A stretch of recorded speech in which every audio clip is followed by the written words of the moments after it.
Because of course they were. Thanks, Ralph. Appreciate that very much. They asked me to be a part of that, and I was going, no, I am incapable of telling a lie, so I won't be any good at that game. You're welcome. You're welcome. You guys, Two Truths and a Lie is a great way to set up what we're talking about today because we're talking about being the mighty hero that God has called us to be. We're learning leadership lessons from the life of Gideon. And today we're realizing that if you are going to be a credible leader, if people are going to look at you and they want to be like you, they want what you've got, then that is all going to overflow out of a heart of character. That's me just simply choosing to be obedient to God each and every day. That's me just having a pattern in my life where I say yes to Jesus. And people can see God is living, moving, and working in me. And it just lends me to being a credible leader that people will follow. Your character is really important when it comes to this concept of being the credible leader. And throughout this series, we've realized a couple of really important principles from the life of Gideon. We've realized that God calls us to be confident, and that's us being willing to step out of our comfort zone, trusting that God is going to be there where he calls us to go. We've realized that there is a cost of obedience, and when God calls me to be courageous, he's calling me to be obedient and do something that's going to cost me something. It's not going to be easy.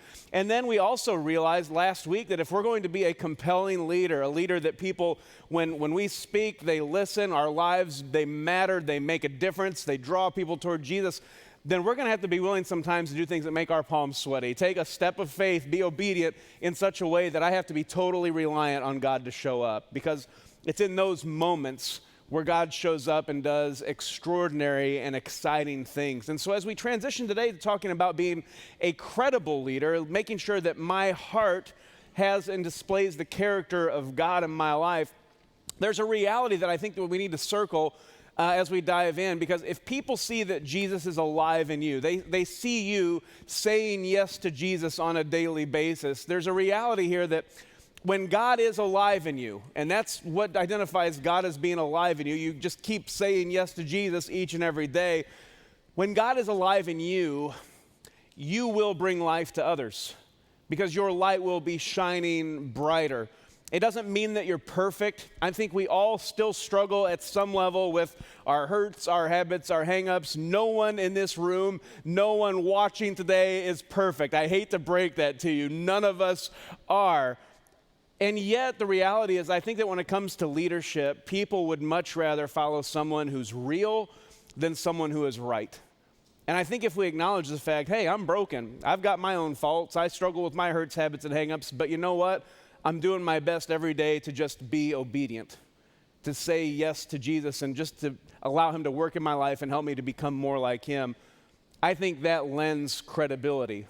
That starts displaying God's character in our lives. And honestly, that I think is the foundation that we build on that makes our life look like Jesus and live the life that he's called us to. It's just daily, simple obedience. That's what it all hinges on. And in the life of Gideon, we see something truly astounding as he is called to continually obey God. We see him do extraordinary things. His light shines bright. And that's what God longs for each of us to be experienced in our own lives, our light shining bright in such a way that people see God working in us and be drawn to him. Jesus referenced this in Matthew chapter 5. He says this, "You are the salt of the earth. But what good is salt if it has lost its flavor? Can you make it salty again? It will be thrown out and trampled underfoot as worthless." He goes on to say in verse 14, "You are the light of the world, like a city on a hilltop that cannot be hidden. No one lights a lamp and then puts it under a basket. Instead, a lamp is placed on a stand where it gives light to everyone in the house. In the same way, let your good deeds shine out for all to see, so that everyone will praise your heavenly Father." That's significant. That's the lifestyle of obedience shining bright for all to see. It's not to bring attention to me. Look at what I'm doing. Look at how I am being faithful and being obedient to God. That's not what it's about. It's just living that life where you're daily saying yes to Jesus. You're willing to step out of your comfort zone. You're willing to take out and take steps of faith that cost you something, that make your palms sweaty. And as you live that life of obedience, people are recognizing, hey, there's something different about that person. There's something alive there that I want to be a part of. I contend with you today that if you're living that life of simple obedience, that your light is shining bright. People see God moving in you and through you, and they want what you've got. I want to ask you today a question to just think about as we unpack what's going on in Gideon's life today. This question is simple. When did your obedience connect someone else with God? Just stop and consider that for a second, because it's a concept that I want us to be thinking about together today. When did your obedience, your willingness to step out in faith, take a risk, step out of your comfort zone, do something that would cost you something, do something that made your palms sweaty, you're nervous, you're relying on God. When did your obedience connect someone else with God? Because those are the daily moments, those are the daily choices, the decisions that we make that make our lives different. Because the goal is people see Jesus working in us and through us, and that creates conversation points. That creates opportunities where I can share what God's doing in my life. I can invite someone to join me at church. I can just share my faith. There are opportunities that we have when we are obedient to God that I think God presents to us where we can bring somebody else in on what He is doing and celebrate the change that comes when they connect with Jesus. Obedience draws other people to God. And then we get to be a part of that journey. And Gideon was able to experience this in a huge way. Because of Gideon's obedience, what we see today is that he was able to bring all kinds of people in on an experience where, because together he led this group of people to a place of wild obedience, stepping way out of their comfort zone, totally relying on God. Because he led them to this point, they were all able to experience God do some pretty extraordinary things together. And I think that's a really high level of leadership where we can bring others along on the journey with us and invite them to experience God doing things that we can't explain. Because again, none of us has got it all together. We've all got our issues. We're not perfect. But they'd rather follow someone who's real than someone's right. And I would contend with you today, the longer I live, I'm 43 years into this life of mine, the more I recognize that the people who are fighting the hardest to make it look like they're right all the time or have it together, those are the ones that are really struggling to cover up the most stuff. They're the most insecure about the fact that not everything is right. And I want to tell you today, man, there's something with just being real and saying, yeah, I struggle. I'm overcome right now. I struggle with my doubts. I've got some pain I'm dealing with. I got some hurts and habits and hang-ups that I'm dealing with. God's working on me on. Man, it's just so much better to be real and authentic in those moments of conversations with people and interactions that people see you're human too. You don't have all the answers. You don't have it all together. And yet, you're willing to be obedient. You're willing to say yes to Jesus every single day. And when He calls you to do something, it's that lifestyle of faithfulness. It's that willingness to be obedient. That's the life that God calls us to in its simplest form. And there's a beauty in that life. There's something that happens where God begins doing things that you would never have dreamed possible outside of that world. Simple obedience, it changes everything. And we see that in the life of Gideon. I want to dive into this story today because this story, it really does have power. In Judges chapter 7, we see the continuation of the story of Gideon. He has stepped out of faith, in faith. He's knocked down the idols to the false god Baal in his father's house. He's called the armies of all the tribes to gather to fight the Midianites who are overtaking Israel. And lo and behold, people have come out to follow Gideon. They've said, yep, Gideon, we will follow you. The armies have gathered, and it's time to fight. And so here's where this story picks up, and we see obedience in action in Gideon, and it allows Gideon the opportunity to bring others in on what God is doing. And it's not Gideon that is amazing, it's God that is amazing. And that's what I want you to remember today as we dive into here. When I am obedient to Jesus, when I just simply say yes and follow His leading in my life, He's going to show up. He's going to do something that's really, really special. Here's what we see in the life of Gideon. So Jerubbaal, that is Gideon, and his army got up early and went as far as the spring of Harod. The armies of Midian were camped north of them in the valley near the hill of Moreh. The Lord said to Gideon, you have too many warriors with you. If I let all of you fight the Midianites, the Israelites will boast to me that they saved themselves by their own strength. Therefore, tell the people, whoever is timid or afraid may leave this mountain and go home. So 22,000 of them went home, leaving only 10,000 who were willing to fight. Now let's stop right there because this is round one, all right? There's more to come. Round one of God saying, Gideon, listen to me. You got to hold on a second. The whole point of what we're doing here is not to defeat the Midianites. In God's mind, what matters more to him than anything else is he's fighting for the heart of his people. So there is a method to seeming madness here. The reality is that God doesn't want Gideon to take all of the glory. He doesn't want the Israelites to boast and think they did this on their own power. God is clearly more focused on the hearts of the Israelites. He wants them to turn back to him. The reason they're in this mess is because they turned away from God in the first place. So when Gideon, he blows the ram's horn, calls all the troops, and 32,000 warriors show up for battle, Gideon's feeling pretty good about himself. He's like, yeah, we got this. This is going to be fantastic. It's like this ginormous pep rally, right? I mean, you can see it. They're all blowing up because they got the ram's horns. It's great. They're shooting T-shirts in the crowd. There's the drum line going, woo, we're getting ready to go. We're going to beat these guys. God's saying, no, Gideon, this is too easy. Let's clear out some people. Hey, guys, if you're afraid, you can go home. Really? We're out. But I gave you a T-shirt. It's like, what? What's happening here? We had a drum line. We were having fun. 22,000 bail on him. He's now down to 10,000 people, right? So he's like, whoa, okay. But the Lord told Gideon, there are still too many. Bring them down to the spring, and I will test them to determine who will go with you and who will not. When Gideon took his warriors down to the water, the Lord told him, divide the men into two groups. In one group, put all those who cup water in their hands and lap it up with their tongues like dogs. What a bizarre way to separate people, but this is how it happened. In the other group, put all those who kneel down and drink with their mouths in the stream. Only 300 of the men drank from their hands. All the others got down on their knees and drank with their mouths in the stream. Well, this is round two. Because the next step is God's telling Gideon, I only want you to use those 300 who drank out of their hands. Those are the ones I want you to keep.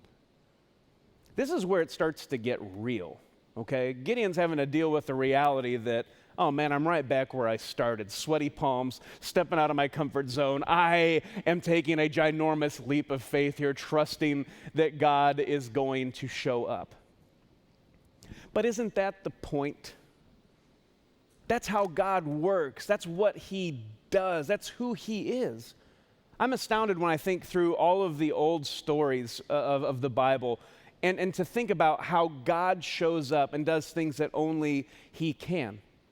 And I think it's really important to recognize when I talk about living a life of obedience myself, because we're highlighting Gideon's obedience here. Make no mistake about that. And that applies directly to our lives today. When I'm willing to step out of my comfort zone, when I'm willing to step out and be courageous and be willing to be obedient to God in a way that's going to cost me something, to step out and be that compelling leader that, man, I need God to show up. I am nervous. I cannot do this on my own. When I'm committed to being obedient, just saying yes to what it is that Jesus calls me to, I've got to be willing to trust that he's going to show up. And I want to encourage you today and challenge you with the truth that when you are obedient, God shows up. He's faithful every single time. If you're willing to be obedient and step out of faith, God shows up, he reveals himself. He's faithful. That's who he is. That's what he does. And I think what we struggle with a lot of times is our inability to do things on our own. I think when we talk about the reality that if I live my life in such a way where I am seeking after Jesus, I'm being obedient to him, my life can be a light that shines in the darkness, that other people will be drawn to Jesus and that will change their life. I think we struggle a lot of times with the fact that I can't actually save anyone, right? Even though I do the best things that I know how to do, live the best way I know, to even speak into the lives of people into my life that I know are struggling or hurting, who are desperate for the hope of Jesus, people who I pray for, people who I'm just begging God to do a work in their heart. The reality is, you can't save anyone. God does that. But what you can do is just as powerful and just as significant, if it's not just as simple. You can't save anyone. God does that, but you can be obedient. And as simple as that concept sounds, obedience is what changes everything. Obedience is what opens the door for God to begin doing extraordinary things. moving in ways that you never would have imagined possible. It's those simple acts of obedience where I step out in faith and say, God, I need you to show up here. It's those moments where God does the miraculous, where everything changes. And I want to challenge you today with just that concept of simply being obedient. Where there might be someone in your life who is heavy on your heart, someone you've been lifting up in prayer for years, who's desperate for the hope of Jesus, desperate for that love. It's a struggle to think about the reality. I can't save anybody on my own. I can't do it. But God does that. And he just calls me to be obedient. He calls me to be faithful. And I want to encourage you. Maybe that's a journey you've been on for years. Keep praying. Keep letting your light shine. Let God do his work because he's faithful. He's the God who melts the heart of stone. He's the God who heals. And that's the healing of our soul. That's the healing of our spirit. That's what he can do, and that's what he does. That's what he loves to do. So it starts by us just being willing to be obedient and live into this call that he's placed on our lives. So it says, the Lord told Gideon, with these 300 men I will rescue you and give you victory over the Midianites. Send all the others home. So Gideon collected the provisions and ram's horns of the other warriors and sent them home, but he kept the 300 men with him. Here's the thing. I want to just really circle this today. God honors obedience, all right? That is the heart of character. If you want to be like Jesus, it just begins with this idea and this concept of obedience. When God calls you to do something, don't ever sell yourself short. Don't ever say, no, I can't do that. Do you know who I am? No one's going to follow me. I mean, that was Gideon's whole tagline. No, you got to be confident that you are a dearly and deeply loved child of God, that he sees you as a mighty hero. When he calls you to do something, you got to step out in courage. Man, it's going to make you uncomfortable. It's going to be something that might cost you something. But when he's calling you to do it, he's calling you to that for a reason. That's where life is lived to the fullest, in those moments of obedience. Those moments where your palms are sweating, you're saying, God, you're asking me to do something where I'm completely relying on you. When we hold back from those moments, we miss out on what God's trying to do in our lives. It's in those moments of obedience where I say, God, I'm trusting you to show up. And God proves himself faithful. That's where the extraordinary happens. That's where the stories happen that are told for generations. Those acts of simple obedience. They're terrifying, but God is faithful.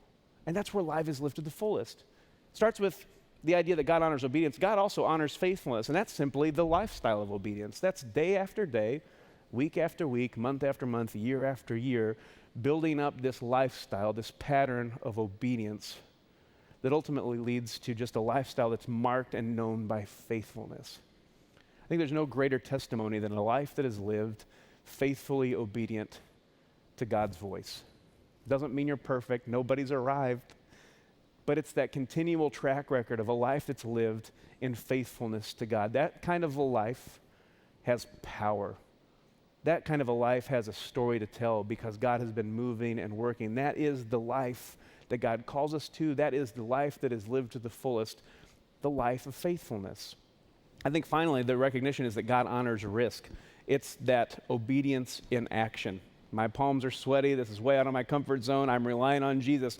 But when I take that risk, that leap of faith, again, those are the moments where I need Jesus to show up, and he does every single time. What is God calling you to? What area in your life is he calling you out of your comfort zone? What's he calling you to right now that is making your palms sweaty? Who in your life is he laying on your heart that he desperately wants you to speak life into, to share your story with, to invite to what's happening here at Crossroads and to engage in his community?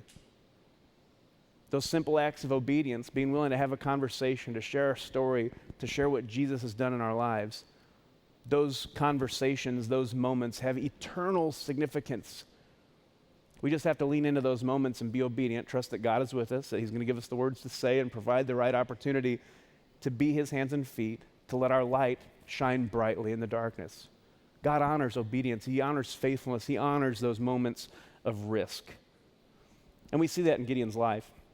It says the Midianite camp was in the valley just below Gideon. That night the Lord said, "Get up, go down into the Midianite camp, for I have given you victory over them. But if you are afraid to attack, Go down to the camp with your servant Purah.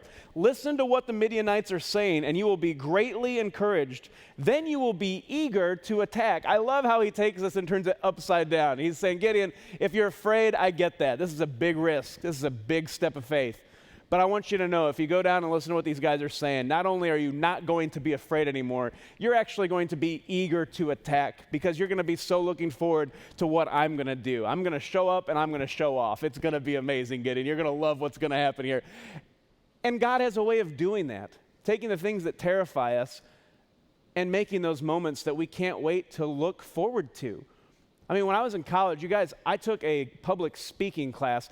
That was probably the most difficult class I took my freshman year. I know that's probably hard to believe. I did not like it. I was nervous in front of people. I didn't like it. And then God called me to preach in front of all kinds of people all the time. I mean, what kind of a weird life is that? And yet, God calls me to it. He provides the way, and he makes it work somehow miraculously. People still show up. It's a miracle. I mean, it's amazing. But the reality is, we've got to take that leap of faith and say, God, if that's what you're calling me to, I'll give it my best. I'll be obedient. God honors that. And then you begin looking forward with great anticipation to what he's going to do. Man, you see what God's doing right here in our church at Crossroads? I can see what the future holds. And you guys, man, our best days are ahead of us. We've got an amazing opportunity in front of us. I'm excited to share the vision for our future over these next few weeks and months. You guys, God's going to do some extraordinary things here. And we all get to be a part of that journey. And when we're all obedient, letting our lights shine, stepping up with obedience every time God presents an opportunity for us to step out of our comfort zone, for us to become more like him and experience him fully alive in us and working through us, man, that's where it's at. There is no better place to be than living a life like that. And so that's what God tells Gideon. You're going to be excited. You're going to be eager to attack after you hear what they have to say. So here's what happened. This is fantastic. Gideon took Purah and went down to the edge of the enemy camp. The armies of Midian, Amalek, and the people of the east had settled in the valley like a swarm of locusts. Their camels were like grains of sand on the seashore, too many to count. Gideon crept up just as a man was telling his companion about a dream.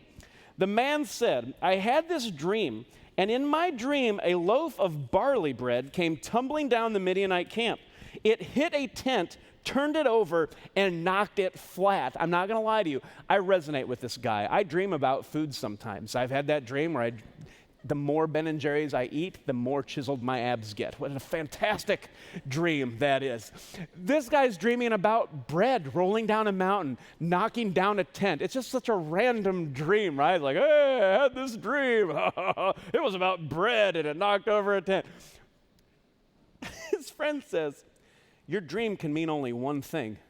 God has given Gideon, son of Joash, the Israelite, victory over Midian and all its allies. What? Say what? What are you talking about? When Gideon heard the dream and its interpretation, he bowed in worship before the Lord. I mean, that was a moment that God created and ordained for Gideon. That's a conversation. He said, listen, if you need some assurance, creep down to the camp and just listen to what they're saying. That's just telling Gideon, God is going to fight this battle for me.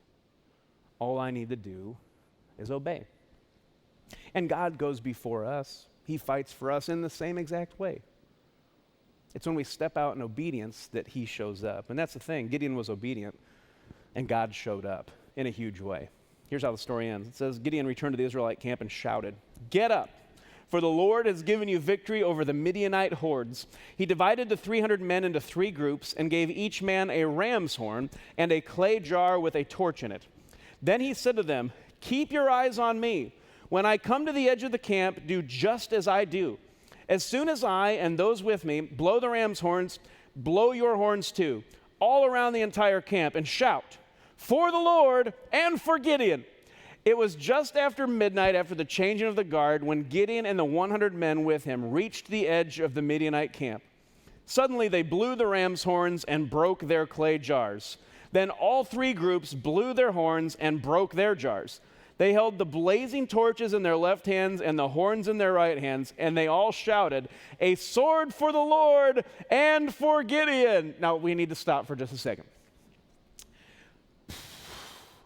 The Midianite army is in the valley below. They are too numerous to count.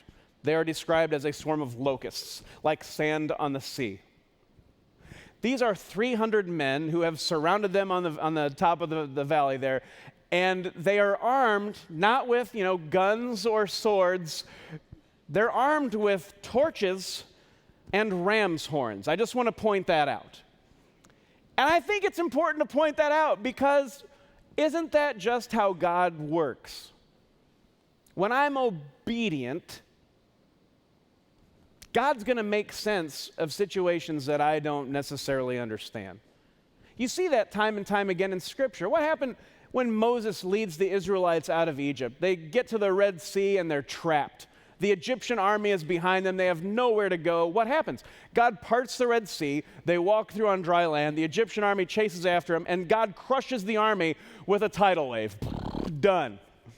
No weapons. The Israelites, 40 years later, after wandering through the wilderness, go to Jericho.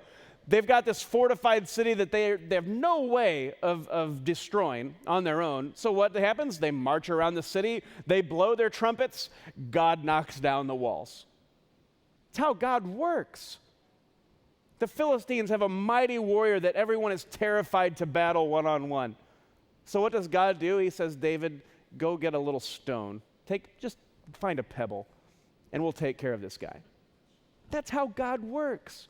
So it really shouldn't be too astonishing that God tells Gideon, grab some ram's horns. We'll need some more type of musical instruments this time, and then grab some torches. That'll be intimidating. Let's up our game just a little bit. God's got this. Remember, Gideon has no idea how this is going to turn out. Each man stood at his position around the camp and watched. They did nothing. They watched as all the Midianites rushed around in a panic, shouting as they ran to escape.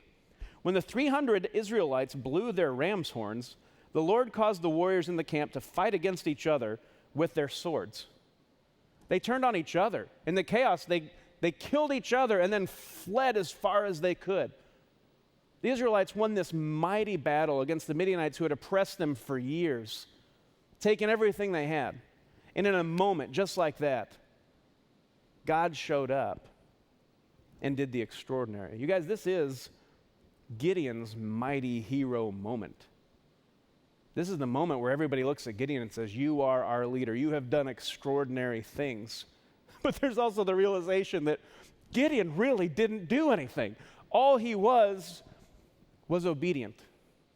He was obedient, and God showed up. And I want to encourage you today that it's exactly the same in our lives as it was for Gideon. When I'm obedient, God is going to show up. When you are obedient, God is going to show up. So this is a reality that I think we need to embrace and think about. When God is alive in you, you will bring life to others. When your light is shining bright, when people see that God is working in you and through you, your heart is reflecting His character. Your life is marked by being obedient, being faithful. And you don't have it all together. You don't have all the answers. You still have your issues you're working on, but you're letting God use you and work in you and through you. You're letting Him help you become more like Him. People see that. Your light shines brighter and allows you to bring others in on what God is doing. Think about those 300 men that were standing beside Gideon that experienced what God was doing right in front of their eyes. 300 mighty warriors who witnessed everything that God did right in front of them. Gideon was able, because of his leadership, because of his obedience, to bring those 300 warriors in to witness what God had done. That's the stuff of legends. Those guys would have gone home to all of their villages and told everybody what God had done. When I'm obedient, it allows other people to live into what God is doing. And when I'm obedient, my light shines bright. I ask you this question today as we close. When did your obedience connect someone else with God? When did your obedience allow your light to shine a little bit brighter? Give you an opportunity to share what God's done in your life, to invite someone to join you at what's happening here at church.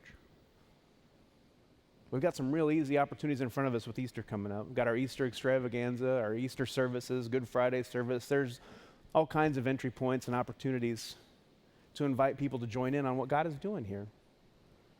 And there is a reality. I can't save anybody. You can't save anybody. God does that. But you can be obedient.